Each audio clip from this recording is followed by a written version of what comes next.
ایک دفعہ میں لاہور گیا، وہاں کے دوستوں نے کہا کہ سیر کرتے ہیں، آپ تو کہیں جاتے نہیں ہیں، بس مدرسے میں پڑھاتے رہتے ہیں، تو سیر کرتے ہیں لاہور کی، کہاں سے شروع کریں؟ میں نے کہا ریونڈ سے شروع، ریونڈ سے کریں، وہ اہل حق کا مرکز ہے، وہاں پوری دنیا انسانیت کی فکر ہوتی ہے، وہاں احیاء دین کا ایک عظیم نظام ہے۔ میں وہاں گیا اور میں نے وہاں چکر لگایا، مغرب کے آس پاس۔ مولانا احسان صاحب واقعی امت کا محسن ہے، اس نے مجھے کہا کب آئے ہو؟ میں نے کہا 1 گھنٹہ ہو گیا۔ کہ بھائی عبدالوہاب سے تو مل لو۔ میں نے کہا مغرب کا، مغرب ان کے کمرے میں پڑھ لیتے ہیں نا۔ وہ غریب واپس مڑ گئے، بھائی عبدالوہاب کے کمرے میں لے گئے۔ مغرب کی نماز کے بعد بھائی عبدالوہاب کے بیان کا اعلان ہوا، لیکن بھائی عبدالوہاب کی اللہ تعالی عمر میں برکت دے اور ان کا تبلیغی قد کاٹ دیر تک سلامت رکھے۔ وہ آئے اور کہا آپ سے باتیں بھی بہت ضروری، یہ بھی بہت ضروری ہے۔ اس وقت اس شخص کو بہت تیز کشف ہوا، نہایت تیز کشف، میں نے ایسا دیکھا نہیں۔ اور 2 گھنٹے کی مجلس میں اس نے مولانا مفتی محمود اور یوسف بن نوری کی کرامات بیان کی، تیز ترین کشف ہوا ہے۔ اتنی زیادہ محنت اور اللہ کے دین کی فکر کرنے کے بعد زڑچ خدے کاندی رو خان جام د جمشی اور پدی جام کے ورخارا تمام عالم شی۔ میں بھی بڑا حیران ہو گیا۔ ان میں سے ایک واقعہ یہ سنایا کہ ایک ملک میں ہم تبلیغ کے لیے گئے اور اتفاق سے نظام الدین کے بزرگ بھی ساتھ تھے، ہندوستان والے، بہت موقر جماعت بنی، لیکن ہمارے وہاں پہنچتے ہی اس ملک کی طرف سے اعلان ہوا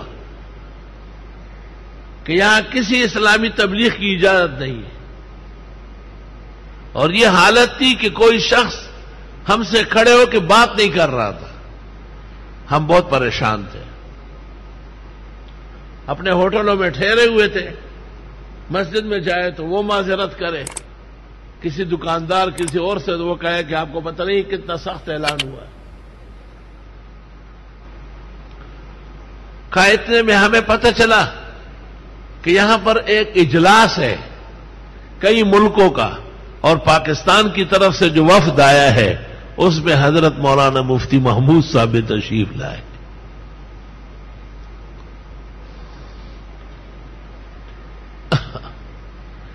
بھائی عبدالوہاب نے کہا کہ ہم نے ایڑی چوٹی کا زور لگایا اور ہم حضرت مفتی صاحب کی خدمت میں پہنچ گئے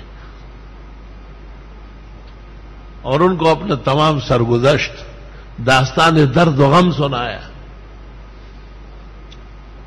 کہ حضرت مفتی صاحب بے انتہا فکر مند ہو گئے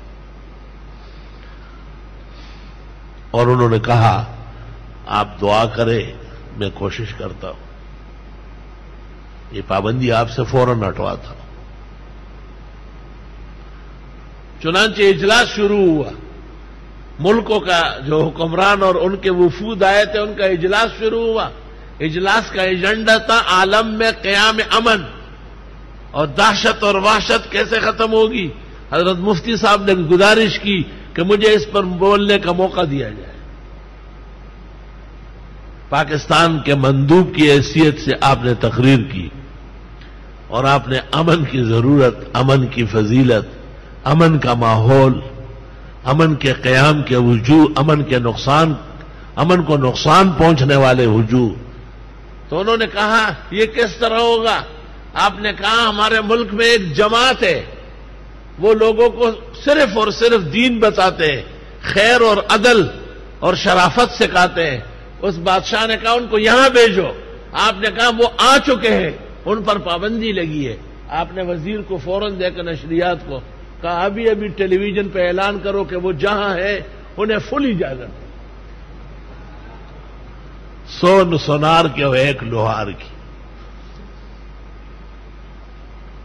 بھائی عبدالوہاب صاحب نے چہرے اور آنکھوں کے آبشار کے اندر مفتی صاحب کی یہ کرامت سنائی اور فرمایا لمحوں میں ریڈیو ٹیلی ویژنوں سے اعلانات ہوئے کہ تبلیغی جماعت جو پاکستان یا ہندوستان سے آئی ان پر کسی قسم کی کوئی پابندی نہیں، وہ اپنے مسلمان بھائیوں سے ملے اور امن و آشفتگی آگے بڑھائے۔